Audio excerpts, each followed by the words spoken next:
Good morning, everyone. Hi.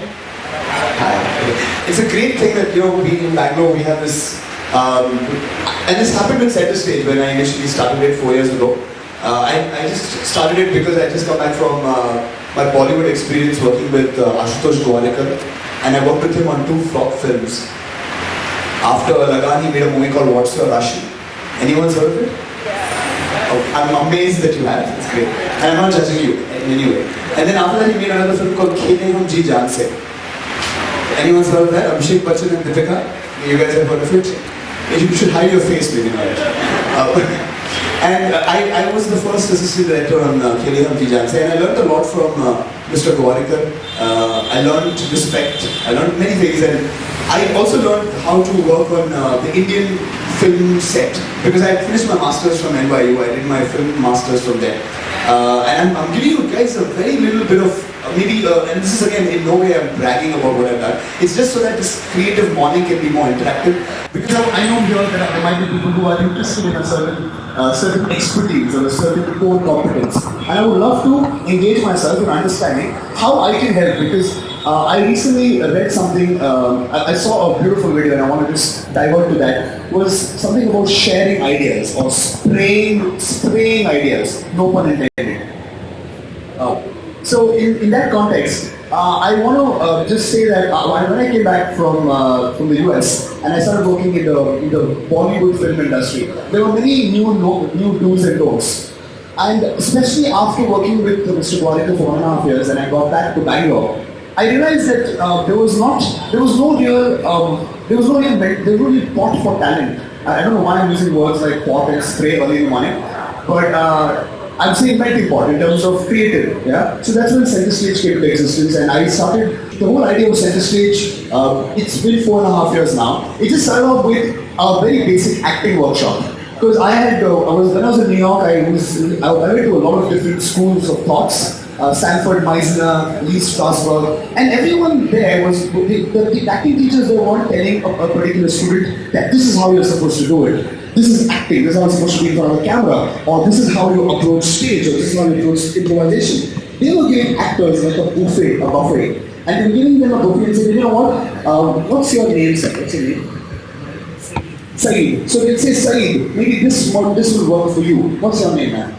Divya. So they'll say, Divya, they will work for you because that's your strength. That's what they were doing. So I was thinking, why don't I bring that ideology? Because it's all about observation and what you see. So I thought I'd bring that ideology of just doing an acting workshop, which is not me saying as a trainer, not even a teacher, a trainer on the other side that, you know what, I know so much, you need to know everything that I know. That I thought that kind of interaction would be a little harmful. So then what we decided was we will talk about all the things that we know and all the things that's out there and give a buffet to aspiring actors. And then let's see what happens. And in no time, my first workshop had about 11 students. And we did it at Baldwin's Methodist College way back in 2010. The second workshop had 24 students. And it just went on and I think Centerstage now, we've got close to about 750 people that have trained with us. And out of the 750 people, I can really happily say that at least about 45 or 50 of them are working actors. And some of them have actually just moved and gone to Bombay, and some of them are here. And because of that Centerstage idea that happened, the first Hindi feature film plan happened. And that's when I was able to make that film in Bangalore.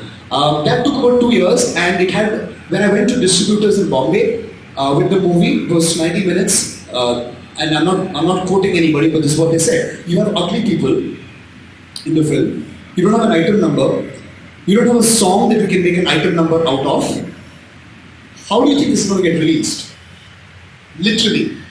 People, cab drivers who were driving and who overheard my conversation with my producer while we were heading for meetings would be like, picture bana rahe ho? I was like, yeah. कौन है picture में? I gave the names of the actors. कौन Who are those people? Why are you making it? Nature I told him, he asked me what's the story about it. It's about 3 assassins. Kya karte ho log? What are assassins? What do they do? It was literally like that. Anyway, with all that thing, luckily Lunchbox released, and PVR directors released Lunchbox. So I had a meeting with them, and over about 3 months of really convincing them to watch 10 minutes of the movie. They weren't even watching. So distributors don't watch movies. I'll tell you why. One of the distributors, and I'm not going to name who it was, asked me in a very Bollywoodish style that how does someone come to watch a movie? For example, if I ask you, what's your name? Malvika, what makes you go watch a movie? Reviews. Lovely t-shirt, what's your name, sir? Jatin, what makes you go watch a movie? Reviews and trailers. Yeah, so trailers. So let's talk trailers. So he said, people come to watch a movie with a 2-minute trailer or a 1-minute trailer is what the distributor said. I watched your trailer, I don't need to see the movie.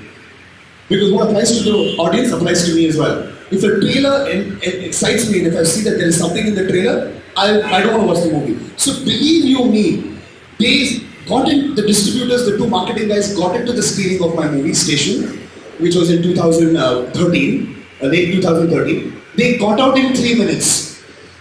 And they started discussing with my producer about, let's release the film. When Station released on March 28, 2014, with 2 amazing movies called Dishkyao and Yangistan.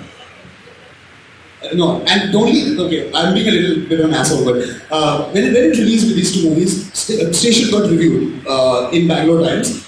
These other films didn't get reviewed. And when Station got reviewed, we got 2.5 stars. And they said, how can you make a gangster film in Bangalore? Because of which a lot of Bangaloreans went. They're like, what? Let's show them some gangster swag. Anyway, I diverted again.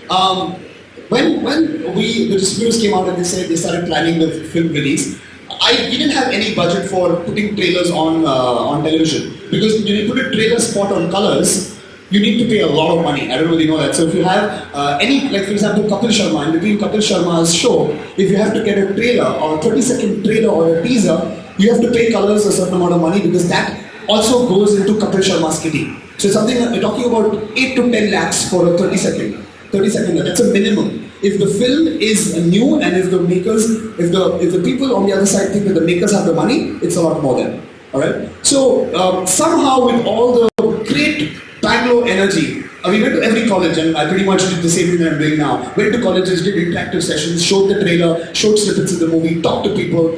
A large number of people ended up going to the theatre. And the film in Bangalore, in Bangalore ran for 2 weeks. In Bombay it ran for a week, in Kolkata it ran for a week, but in Bangalore it ran for 2 weeks and it was about to get to the 3rd week.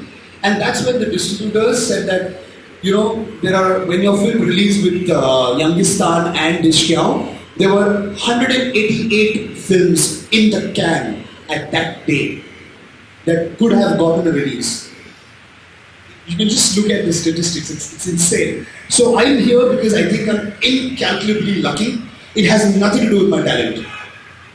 I'm being very honest and I know it might just make you a little bit surprised. It's the fact that all of us are here and I'm here, I'm very lucky to be here. I don't think I've done anything out of the world or extraordinary. I've been lucky to be at the right place at the right time. And that's what is, I think, a creative sort of disposition in my mind. So that is one aspect of what I do. I worked on acting workshops. I'm giving you this because after this, I would want it to be an interactive session. So I want us to have questions and answers if that's okay with that. And I think a couple of people are wearing yellow right now, so if you guys can spread yourselves out, it would be great. You already have. You have one person here, one person there, one person there. Anyway, it's a nice bright color. Now, coming back to improvisation. Someone told me, before we started the improv, that Indians can't be funny on the spot. It really bothered me. And at the same time, when I was doing my engineering at Ramaya, I am a mechanical engineer, I have a degree, I've graduated, just saying. When I was doing that, we used to do a lot of improvisation in the canteen and just waiter customer scenes where the waiter would not give the customer anything that he wants and just come and give all the things on the menu and just not sort of give anything. And we used to do a lot of that. So I had one or two friends who used to do improvisation. And because of that, in 2010, I met a bunch of like-minded people, Kenneth, Sebastian, Siddhant Sundar. They all were also in the same plane as I was. And Kenny was almost 21 when we started it.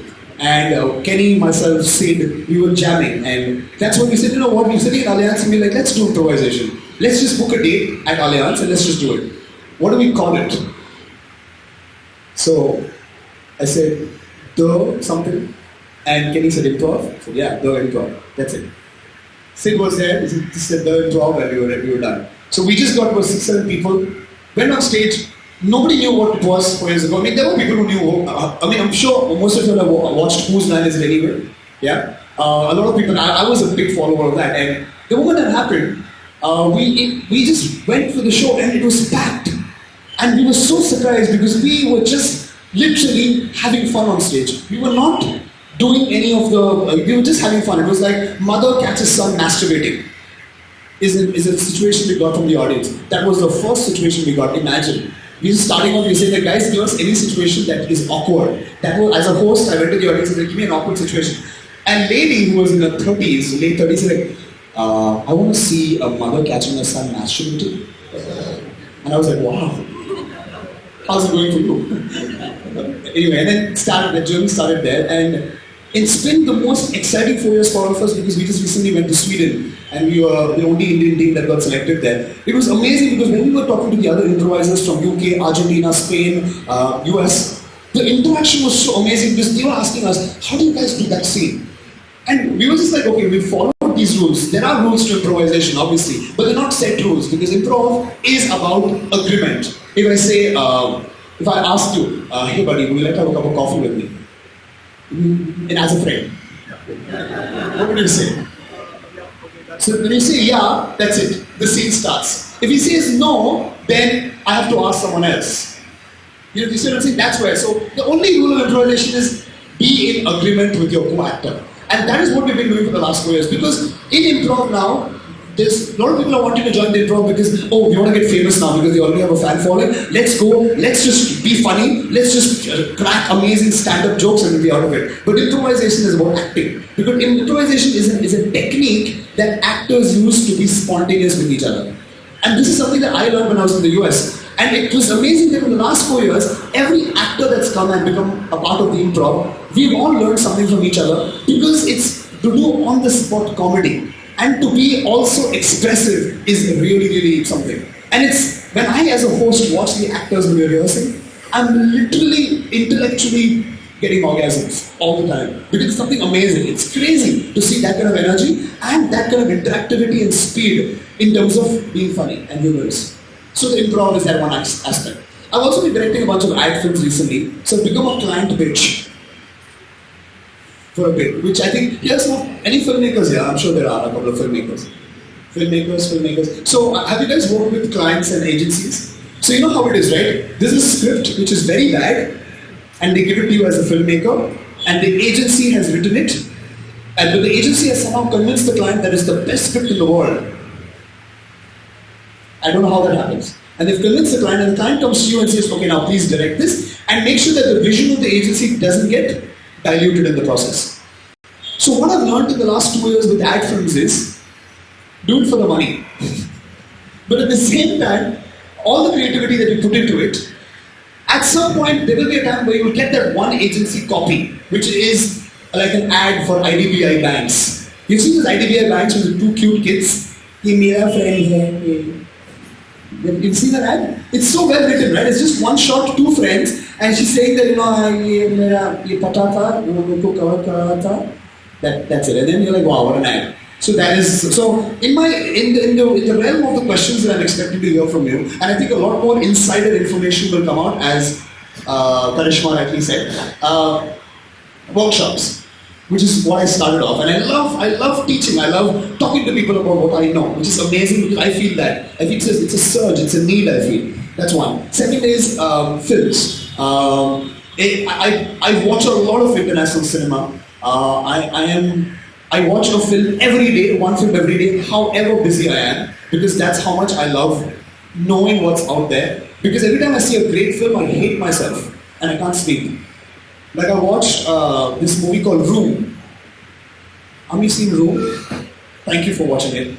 Room, it's an amazing film. And I was like, wow, why are people going and watching Batman versus Superman when they can watch Room? Batman versus Superman is today's kuch kuch hota hai. Right? Again, not judging, just saying.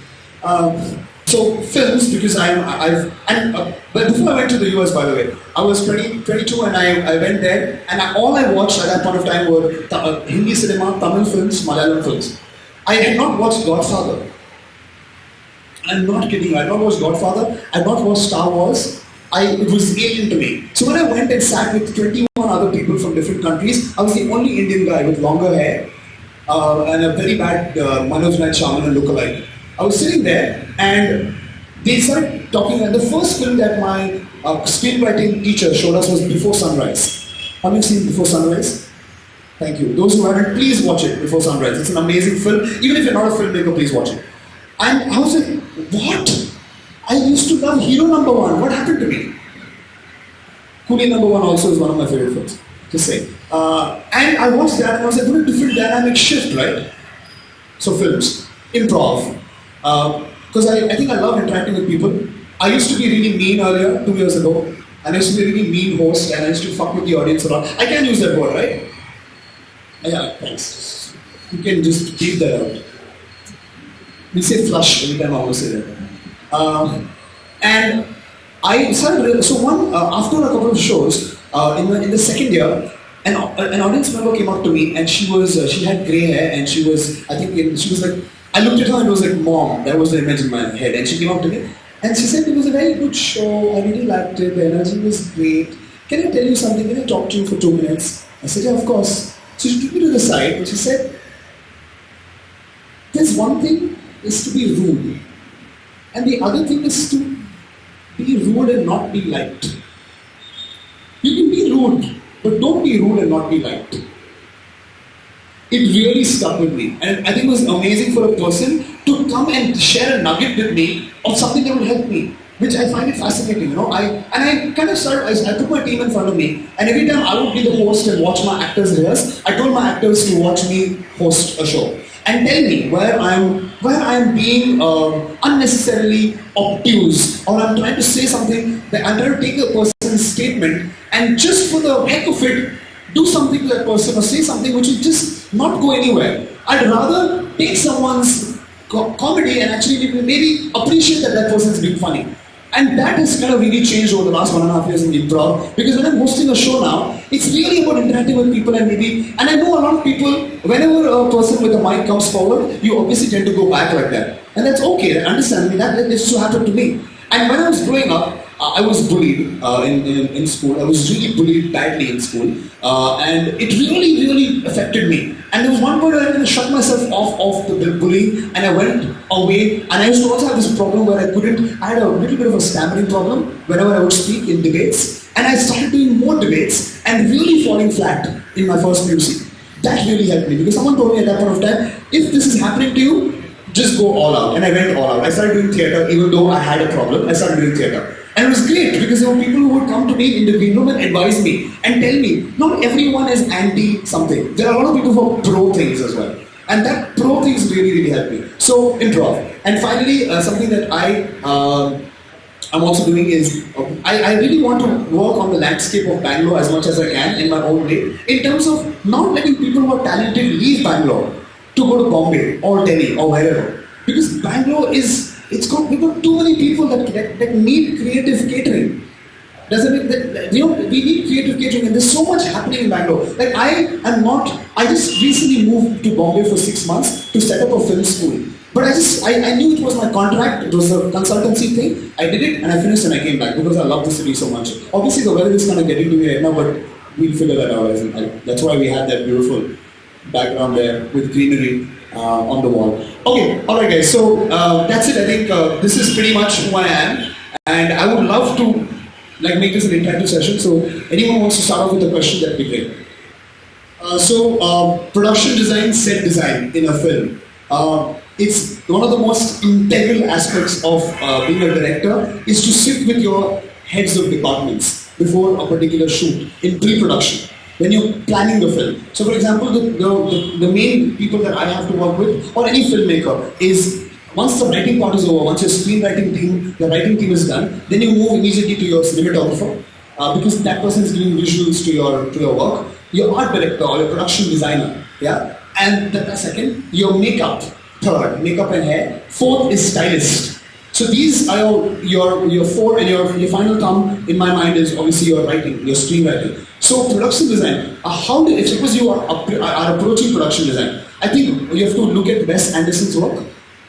Okay, you have to look at Paul Thomas Anderson's work. Look at the French cinema, because French cinema, they are very, as much as they are existential, they are also very, very much about how to take a certain current reality and show it in a futuristic way without making it seem that futuristic. You know, it's like a beautiful balance. There's a movie called Her with Joaquin Phoenix. It's one of the most amazing set designs. So I think one will be to obviously use your architectural expertise and watch a lot of films and figure out what kind of production design you like. What you need to do with the director is first understand the leading idea that is starting and ending the movie, and your pivotal character, what that character is doing in that movie, and the main protagonists around the character that's helping the story forward. Once you know that, then in your mind you have an idea of a landscape. That idea then gets translated into pictures, into images. Yeah? Take a couple of movies, do annotations of those movies. For example, take a particular movie that you really like, is one way I would go, and go and shoot some frames of things that you like on your camera, and go to the directors and meet them saying that if I was doing this movie, I would have art directed it this way. The person who's watching this as a director is not looking at whether that is right or not. He's looking at the initiative. That's all directors want, I feel. They want to see someone. My film Station was edited by Kenneth Sebastian. He was 21 years old when he edited the film.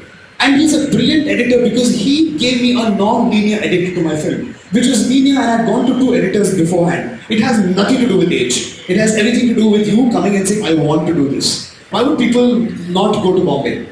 Why would people not stay here? Okay, so this would have been true 5 years back.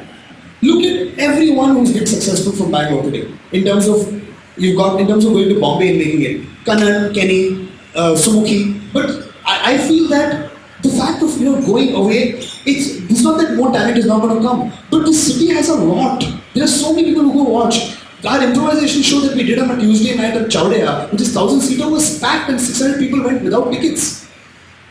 So it is there. There is an audience for everything. And the point is that a lot of creative people here, I would say this one word which is, being selfish, is something that's really making it very weird. I think sharing ideas, a lot of filmmakers don't meet and share ideas because they feel, oh, you take my idea, like I'm screwed. But what if the other person takes your idea, you take someone else's idea, it's okay. I mean, it's a karmic thing. Why does it have to be that I can't share my idea? If I have an amazing script and an amazing idea, if I call 3 other filmmakers and I talk to them about the idea, and if it's an unselfish exchange, then 150% what they say will add value to my product.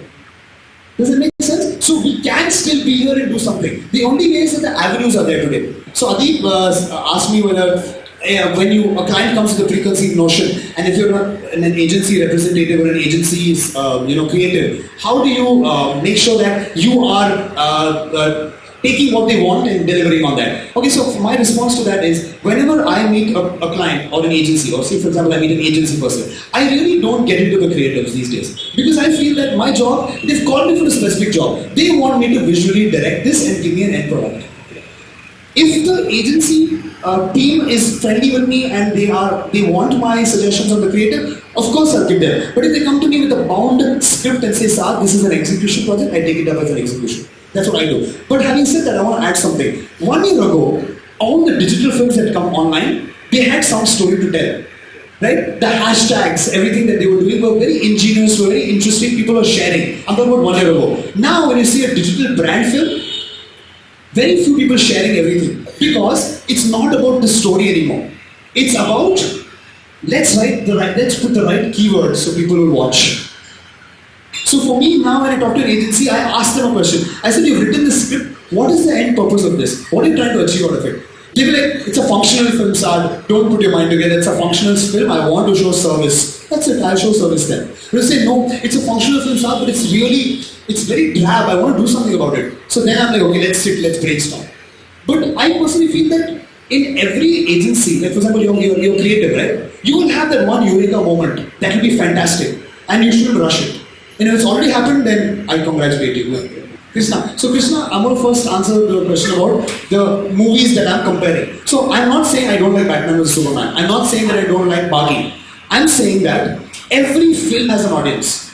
And the moment as an audience we stop typecasting what kind of film it is, we open out the environment. Every time someone asks me what kind of a film are you making, is it an independent film, is it a feature film, I tell them it's a film. I don't put it in a subcategory of something.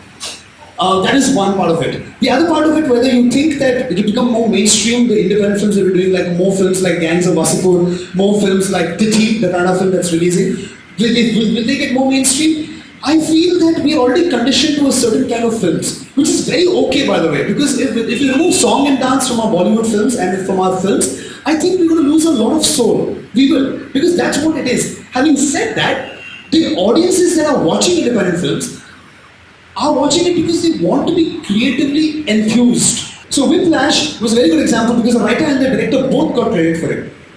And what the director does to a script is, a director first reads the script many times. It is what I do. I'll tell you what format I follow. I give the script to another friend who's a director and have a discussion of what they think about the script. Where are they going with it? I sit with the writer and understand that if in a particular place I didn't understand something, what was the motivation? And I always try to, someone told me this, a filmmaker told me this beautiful line. He said to me, Saad, don't make, say. Don't try to create, say. Saying has a lot of value to a project. So when I sit with the writer, I said, what are you trying to say in this movie?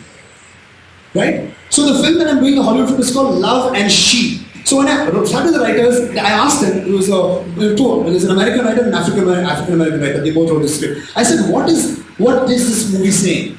What is the script saying? And they told me it is talking about a couple's isolation because of miscarriage, because of stillbirth, and because of the technology that's in their lives that is not allowing them to talk about their problem. For me, it was like, wow, I wanted to direct it immediately. And I'm so happy I did. Irrespective of whether it really releases, it's in 2-3 film festivals now, irrespective of whether it releases or not, for me, it was a learning process. I learned so much from that project. So when I read a script, I'll first tell you about me and then give you one or two examples. When I read a script, for me, it's about the character and the motivation and where it's going. I understand that, and then I improvise a little bit, because otherwise it becomes about, then the actors come on set very prepared with the line, then they're not interacting with each other. For me, moment to moment spontaneity between two people is acting. It's very important that there is an action-reaction going on. There's a very famous French director called Jacques Audiard. What Jacques Audiard does is he takes a script and he makes the actors backward and forward completely by heart the script. Then after that, he doesn't meet them for 1 month. And in the 1 month he said, don't touch the script. Come back now show me your characters that you've prepared based on your understanding of the script. So I love following a great idea. So even if I don't have something, I'll follow this great idea. Because this works for me, because I love improvisation. I know that I want to let my actors come and understand the environment and the space and then act. I don't want them to come and be actors because they've motivated themselves to be a person with ego or to be a person with narcissism. I want them to feel that within the environment. It can just be simply, I'm holding this or I'm feeling this and I feel like I have attitude just by using this prop. If an actor does that for me, believably, and the co-actor gives that response, I think the scene is going. Communication is very important. When you're communicating something to an actor, and you're communicating something to an art director, you're communicating something to your cinematographer or your DP, or you're communicating something to the spot boy. All these people have to be treated the same, according to me, as a director. There should not be any hierarchy. Just because he is a right man, I'm like, Raju. Or just because he is a DOP, I'm like, sir, no. I think each person has to be treated the same, which is complete equality from every part of that spectrum. Complete equality is what I would say. Secondly, very importantly is the moment you respect people from in least power on your set, that is where everyone will start talking to you that you're the captain of the ship. The moment you put down people who are the gaffer, the lightmen, the people who are your assistant sound, who's taking Foley with the boom, and you start treating them with a sense of that they are not important, that they're just a very, very small aspect of the car, and it might just not be even on the number plate, then you are, as a director, you are, and this I used to, 3 years ago, I used to be very aggressive on the set, and I used to really put all the aggression onto like a lightman and all that. And then a lot of things started changing when I started really looking at their work with a lot of interest in detail. So the director's role is the captain of the ship, and the captain of the ship can only be treated like a captain of the ship when he creates equality on the set. I am a filmmaker because I want my audience to see my films, according to me. I don't want my parents and my 4 friends to watch my films, because they anyway will watch. Anyway, if I make something, or I just shoot this and I take it to my mom, she'll 100% watch it 8 times and she'll say, "Beta, you're so talented." But I want to reach out to an audience to tell a story, to project a story, to say a story. So definitely for me the intent is, I don't want the audience to love it, I want a conversation to begin. Like the Love and She movie, you might come back and say that Saad was the most depressing film, I hate you, I don't want to talk to you again. But at least you're thinking about it, you're making a conversation. Someone might come and say that your research was very, very limited on the film. Screw you, I had a wedding miscarriage, I don't behave like that. But there's an interaction that started, that's all. Okay guys, thank you so much for indulging me. Thank you. Thank you so much.